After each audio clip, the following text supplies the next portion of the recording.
I think we can all agree that The Boys has some of the wildest and most graphic scenes we've seen on television. But this is child's play compared to the comics. Do you remember that one scene from the TV show when Starlight was getting into the Seven? Well, it went a little different in the comics. Homelander welcomes Starlight into the Seven and they start chatting it up. Starlight is being a complete fangirl and Homelander is commending her on her excellent performance in the entrance exams. But he tells her that she has one more test, which is to, well, Starlight couldn't believe what was happening, and could you blame her? This guy is supposed to be the most honorable guy to exist, but she had some hope when she hears Atrian and Black Noir coming, thinking they were coming to help. Unfortunately, that wasn't the case. They actually came to join her. This scene was absolutely bonkers and 3 times worse than the TV show. At least when it was just a deep, it was just a deep. Another rare graphic scene we got from the comics is when the teenage kicks had a very similar partner to Herogasm, and Butcher used it to blackmail them, and this led from one graphic scene to another, because the boys ended up facing against the superhero group and absolutely obliterated them. These 2 scenes aren't that bad because we've seen worse in the TV show, but Herogasm is something we've seen on screen and in the comics, and the comics pretty much takes this to a whole nother level. Apparently, every year the superheroes across the world face off against one big bad villain.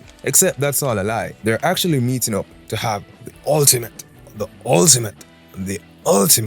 sausage and buns fest. What we saw in the TV show is kinda a bit more than what we see in the comics, but the comics just prolong it and also shows more detail because they have like 4 issues about this one arc. It's like a separate thing. But yeah, I can't unsee the things that I've seen even though I wish I could, but the damage is already done. So for just that, you should subscribe.